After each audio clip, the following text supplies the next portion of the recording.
Okay, class, in the last video we have discussed mark price and the discount over there. Now we are going to discuss about the sale tax. देखो जब हम कोई भी चीज purchase करते हैं तो टैक्सेस लगते हैं, गवर्नमेंट कुछ टैक्स लगाती है, हम टैक्स पे करते हैं, ठीक है। तो वो टैक्सेस पे कौन करता है? एक्चुअल में परचेजर करता है, मतलब जो परचेज कर रहा है वो करता है, ठीक है। मीन्स जो कंज्यूमर है वो परचेज कर रहा है तो कंज्यूमर पर टैक्सेस लगते हैं। कोई फैक्ट्री टैक्स पे नहीं कर रही, कोई भी बायर्स मतलब जो सेल्समैन है वो टैक्स पे नहीं कर रहा। टैक्स पे कौन करता है? कॉमन पर्सन करता है, डायरेक्टली बात ये। तो जो वो टैक्सेस है सब टैक्स इंक्लूड होकर के ऑल टैक्सों को इंक्लूड कर दिया जाता है और वो कौन पे करता है? लास्ट में कंज्यूमर पे करता है। और वो पे कब करता है? कि जब वो उसे परचेज कर रहा होता है। तो आपके उस पर जो मार्क प्राइस दी हुई होती है उसमें जब आपको डिस्काउंट मिल जाता है तो वो डिस्काउंट देने के बाद भी अपना सेल टैक्स वहां से निकालते हैं। तो वो सेल टैक्स है क्या? एक्चुअल में सेल टैक्स होता है सेल टैक्स सेल टैक्स है क्या? मतलब वो जो टैक्स लगा रही है गवर्नमेंट सेल्स पर, वो तो हर जगह सेल्स है उसके अकॉर्डिंग लगाया जाता है। तो मिनिमम प्राइस पर टैक्सेस अप्लाई होते हैं, ठीक है। अब देखो यहाँ पर सेल टैक्स परसेंट क्या होता है? सेल टैक्स अपॉन में एसपी इनटू में 100। तो जो भी हम सेल कर रहे हैं उस पर जो टैक्स लगता है वो सेल टैक्स है। टोटल अमाउंट, अब टोटल अमाउंट किसकी? बिल की। मीन्स टोटल एसपी क्या है? कंज्यूमर क्या पे करेगा आपको? जो परचेजर है वो क्या पे करेगा? वो पे करेगा सेलिंग प्राइस, ठीक है, प्लस में टैक्सेस। अगर आप 10,000 रुपीज का कोई परचेज करने गए, कुछ भी, जैसे मान लो आप रेफ्रिजरेटर परचेज करने गए या वॉशिंग मशीन कुछ भी परचेज करने गए, तो वहां पे 10,000 रुपीज है तो उस 10,000 रुपीज में वो लिख करके देता है कि जीएसटी इज दिस, ठीक है, इतने रुपए की हमने क्या दे दी? जीएसटी दे दी। 15% हमने जीएसटी दे दी।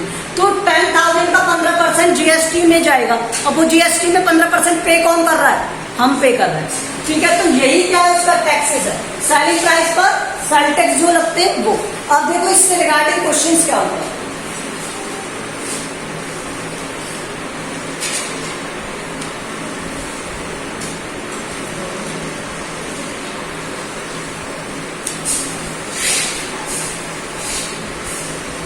देखो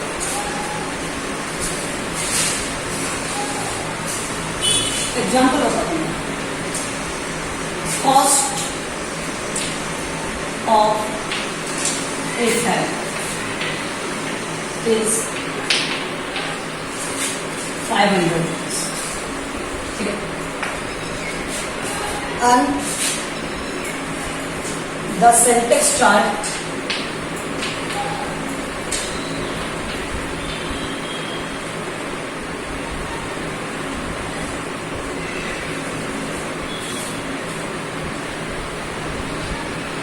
or 5% on. Find what is the sale tax, उसका सेल टैक्स है कितना वो हमें बताना है और बिल अमाउंट भी बताना है। फाइंड बिल अमाउंट, मैं ये लिख दूंगा,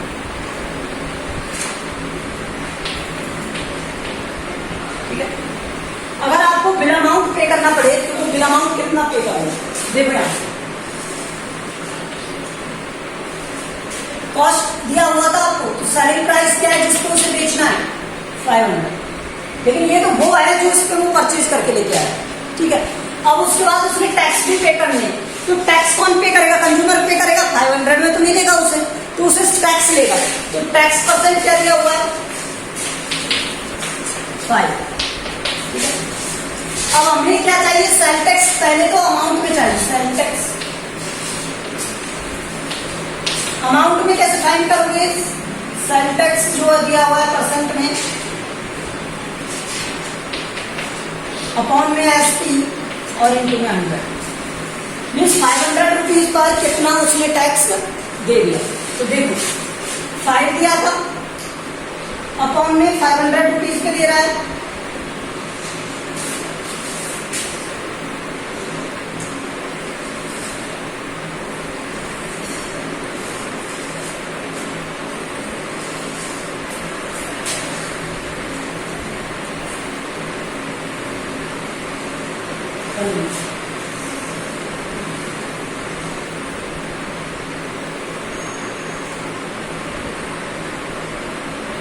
सॉरी उल्टा हो जाएगा। Tax percent into S P upon में सेल टैक्स अपॉन में, ठीक है। तो यहाँ से टैक्स परसेंट कितना था 5 इंटू में 500 अपॉन में 100, तो 25 रुपीज उसने क्या दिए टैक्स, 25 रुपीज टैक्स, और एसपी कितना था 500, तो टोटल अमाउंट कितना हो गया,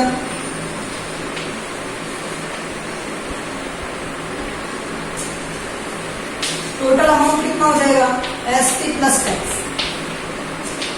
तो यहाँ से 500 हो जाएगा और टैक्स कितना 25, तो ये कितना हो गया 525, तो ये क्या हो गया 525, बस ये। तो ये तो टैक्सेशन का था, इस पर इसी तरह के क्वेश्चन आते हैं जनरली। अब देखो आप एसआई और सीआई, सिंपल इंटरेस्ट,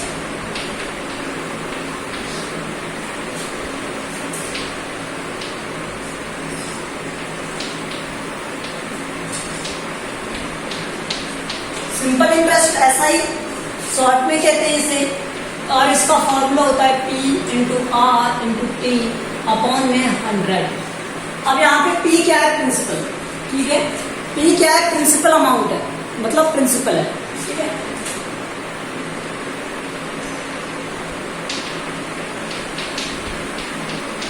और यहां से R क्या है रेट, और T क्या है यहां पर टाइम। अब देखो अगर मान लो आपको कोई भी अमाउंट दी हुई है, लेट ए पर्सन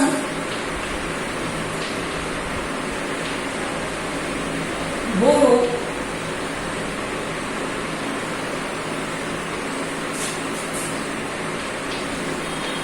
₹10,000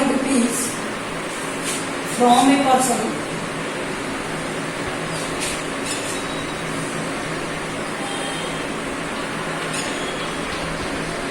एक पर्सन से 10,000 रुपीज बोरो किए गए at the rate of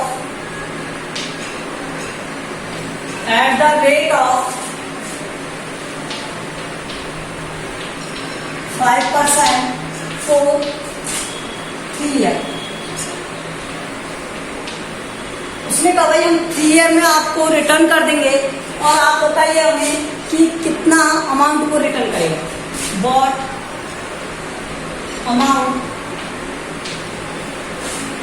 he will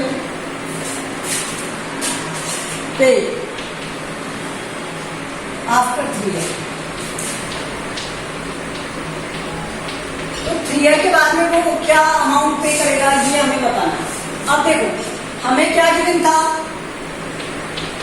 principal given था 1,000 रुपीज, 10,000 रुपीज, रेट हमें गिवन था क्या 5%, और टाइम हमें गिवन था क्या 3 ईयर। अब उसने कहा कि क्या पे करेगा, मतलब कितना पे करेगा 3 ईयर। देखो सीआई वाले क्वेश्चंस में, कंपाउंड इंटरेस्ट वाले क्वेश्चंस में रेट जो है वो कंपाउंडेड एनुअली होती है, हाफ ईयरली होती है, तो वहां एक वर्ड आता है कंपाउंडेड, ठीक है। लेकिन जब कंपाउंडेड वर्ड ना आए तो समझ जाना कि ये क्या है सिंपल इंटरेस्ट है। क्या है सिंपल इंटरेस्ट। तो देखो यहां से सिंपल इंटरेस्ट क्या होता है, PRT अपॉन 100। P की वैल्यू क्या है यहाँ से 10,000, R क्या है 5, रेट क्या है 3 और ये 100, तो यहाँ से 0 0 0 0, तो ये आ गया 1500। मतलब उसने इंटरेस्ट कितना दिया ये, और अमाउंट कितना लिया था ये, तो अमाउंट क्या हो गया, अमाउंट इक्वल टू होता है principal plus interest, principal plus interest ये होता है। तो प्रिंसिपल क्या था यहाँ पर 10,000 प्लस इंटरेस्ट क्या है 1500, तो आंसर क्या आ गया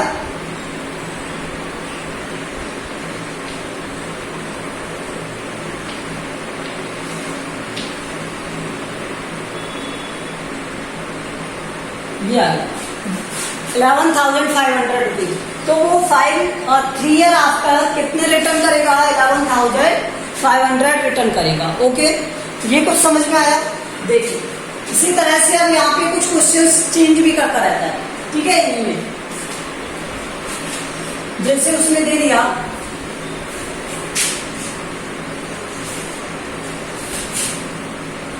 एक पर्सन बोरो, कुछ भी राम दे देते हैं, राम बोरो 20,000 रुपीज। कितने रुपये बोरो किए? 20,000 रुपीज फॉर 3 ईयर, 2 ईयर मान लो या 3 ईयर मान लो, फॉर 2 ईयर मान लो, एट 10% रेट। फाइन नहीं, अलग अलग देते हैं। At 10% for first year,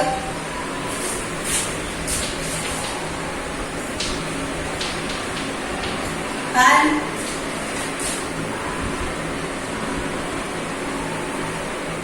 8% for second year.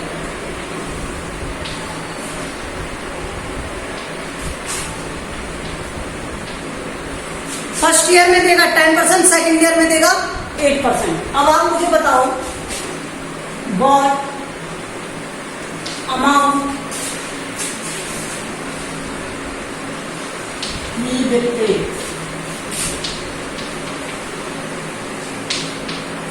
सो यहां से देखो सॉल्यूशन में पहले उसने किससे पे किया? 10% से, तो 10% से पे करेंगे। पी दिया हुआ है हमें 20,000, R1 दी हुई है 10% और R2 दिया हुआ है हमें क्या? 8%। टाइम दिया हुआ है 2 ईयर। तो क्या 10 के लिए भी 2 आएगा और 8 के लिए भी 2 आएगा? नहीं आएगा। पहले के लिए 1 आएगा, फिर दूसरे के लिए 1 आएगा, ठीक है। अलग अलग रेट है। तो देखो इसके लिए 1 ईयर का और इसके लिए भी 1 ईयर का, ठीक है। इस तरह से अमाउंट आएगा। 20,000 है, ये कंपाउंडेड नहीं है कि हम कंपाउंड करके दे, ब्याज पे ब्याज चला रहे, नो, हम सिंपली फाइंड कर रहे होंगे, ठीक है। तो यहां से 10% फर्स्ट ईयर के लिए और सेकंड के लिए 8, और अकाउंट में क्या आ जाएगा? 100। तो यहां से 16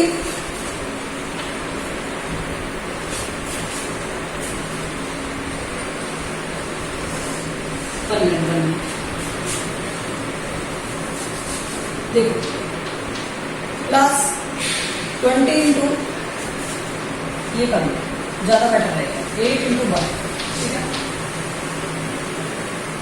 तो यहां से ये हो गया। अब ये कितना हो गया? 2000 प्लस ये कितना हो गया? 1600, टोटल आ गया 36। तो इंटरेस्ट कितना पे हुआ? ये अमाउंट कितना हो जाएगा? Amount is equal to principal plus interest. तो ये हो जाएगा, दिस विल चेंज। जैसे डायरेक्ट भी कर सकते हो, जब इस तरह से रेट दिए हो, एवरी ईयर के लिए अलग अलग दिए हो, तो यहां से इन दोनों को सम कर दो, R1 plus R2 multiply with time, ठीक है। टाइम क्या आएगा? 1 ईयर का है दोनों के लिए, इसलिए 1, ये ध्यान रखना। यहाँ पे टाइम 2 नहीं रहेगा, फिर 1 रहेगा।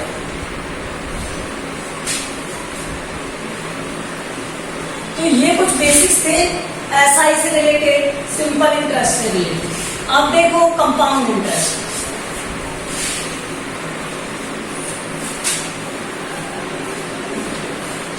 Compound interest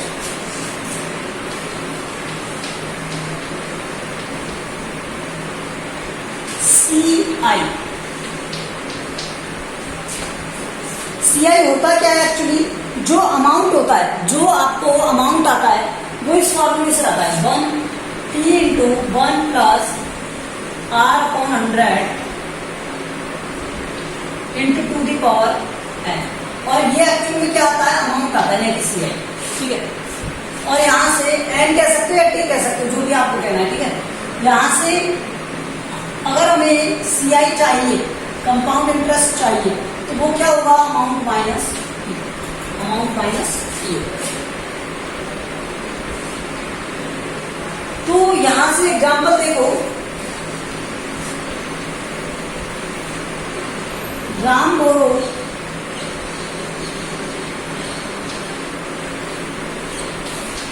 10,000 rupees for 2 years at the rate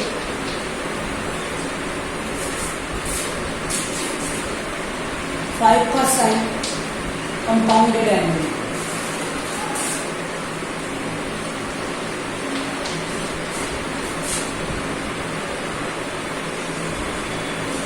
Find what amount, या सिंपल इंटरेस्ट कंपाउंड इंटरेस्ट भी पूछ सकता है, what amount he will return, तो वो कितना रिटर्न करेगा ये मुझे बता दो। तो इसमें देखो क्या करना है, सिर्फ फॉर्मूले में वैल्यू पुट करो और आंसर आ जाएगा। अमाउंट पे करना है हमें, तो अमाउंट क्या होता है, P 1 plus R/100 multiply with two the power n। तो यहाँ से देखो P क्या दिया हुआ है, P दिया हुआ है आपको 10,000, R दिया हुआ है 5% और T दिया हुआ है 2। ठीक है, तो यहाँ से P की वैल्यू क्या हो गई 10,000, 1 प्लस R क्या दिया हुआ है 5/100 और ये क्या हो गया 2। यहाँ से इसे सॉल्व करोगे तो 10,000 1 प्लस 5 से इसे डिवाइड कर सकता हूँ 1 टाइम, 5 से इसे 20 टाइम, 20 5 से इसे डिवाइड किया 1, 5 से इसे डिवाइड किया 20, एलसीएम लोगे तो ये 20 प्लस 1। ठीक है, तो यहाँ पर आ जाएगा 1/20 और ये 2। इसे सॉल्व कर लिया मैंने, तो ये 1000 10,000 मल्टीप्लाई विद 21/20 और 21/20, तो 0 0 कट हो गए और 2 से ये कट गया और 2 से ये कट गया 25 है। ठीक है, तो 21 कितना हो गया 441, इसका मल्टीप्लाई करेंगे तो ये हो जाएगा 5 25 से और ये हो गया कितना 102 102। ठीक है, इतना हो गया।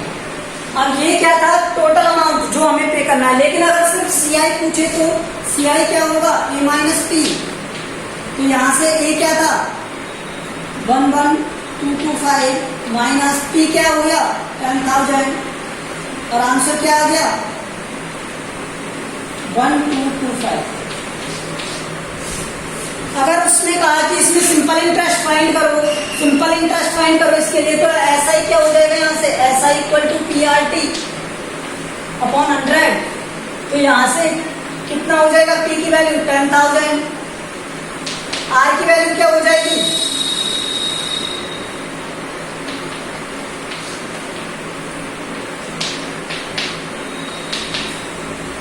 1000। ठीक है, तो ये देखो ये कितना आया 1225 आया और उसका कितना आया 1000 रुपीज आया। तो डिफरेंस समझ में आया 225 का है। CI और SI का डिफरेंस कितना है 225 है। तो ये समझ में आया कि SI का कितना कम होता है और CI का इम्पैक्ट कितना ज्यादा है। तो CI है क्या, एक्चुअल में इंटरेस्ट पर इंटरेस्ट है। हर साल जो आप इंटरेस्ट पे कर रहे हो उस पर भी इंटरेस्ट पे करना पड़ेगा, दैट्स कॉल्ड CI। ठीक है, तो अब ये ध्यान रखना, ये है CI।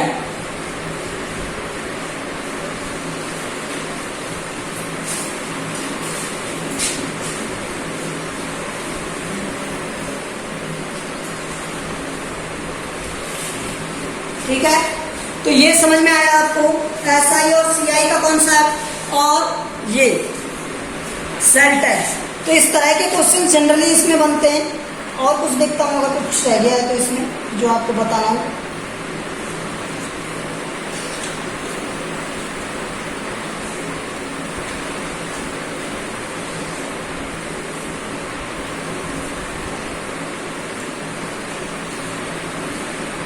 अच्छा, एक पॉइंट और रह गया हाफ ईयरली वाला।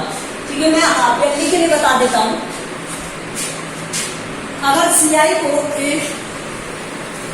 CI is compounded half yearly, annually नहीं half yearly, compounded half yearly आ जाए।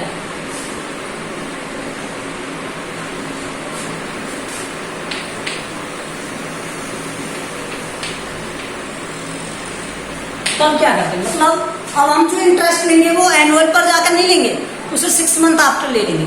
मतलब जैसे आपने 1000 रुपये लिए, 10,000 रुपये लिए, तो उस पर जो इंटरेस्ट लग रहा होगा वो एनुअली नहीं लेंगे अब हम लेंगे हर 6 मंथ में।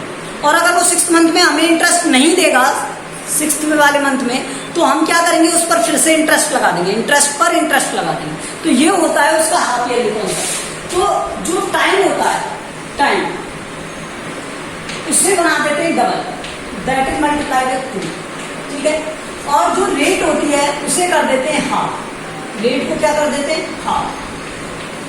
इसमें ये कॉन्सेप्ट हमें याद रखना है, ठीक है। हाफ ईयरली के लिए हमें ये कॉन्सेप्ट याद रखना है। अब जैसे मान लो एक दिया हुआ है आपको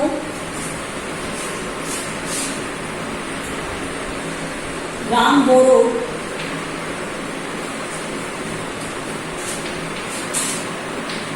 20,000 for 1/2 year at the rate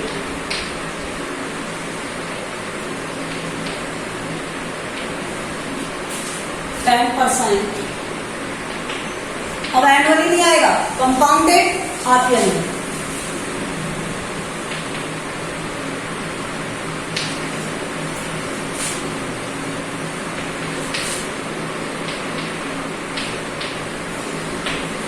तो एक्चुअल में हमें गिवन क्या है, P गिवन है 20,000, R गिवन है हमें 10% और T गिवन है हमें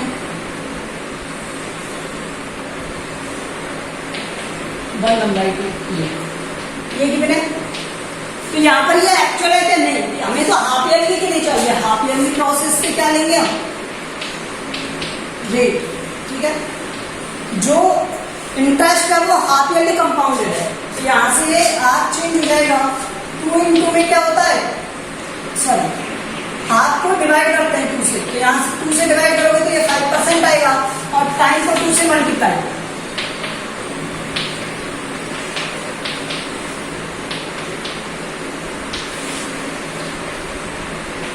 तो अब ये चेंज हो गया, तो इंटरेस्ट अमाउंट क्या आ जाएगा यहाँ से,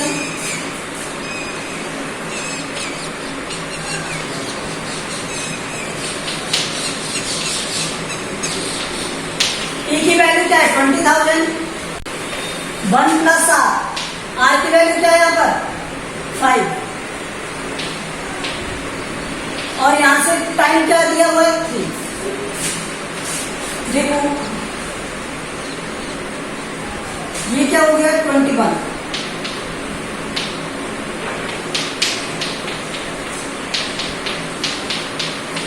इससे 1 से कट करोगे और इसे 20 से, तो ये सॉल्व होने पर 21/20, 21/20 को 3 टाइम मल्टीप्लाई कर दिया, क्यूब था, यहाँ से 1 2 3 जीरोस कर देंगे, 1 2 3 जीरोस, ठीक है। अब इसका डिवाइड करोगे इसमें, तो ये हो जाएगा 10 टाइम, और 10 से ये हो जाएगा 5 टाइम, और ये हो गया, ठीक है। अब बचा क्या ये, तो इसका मल्टीप्लाई करोगे 21 का होता है 9261 होता है, और 96 into 5, तो ये हो जाएगा क्या,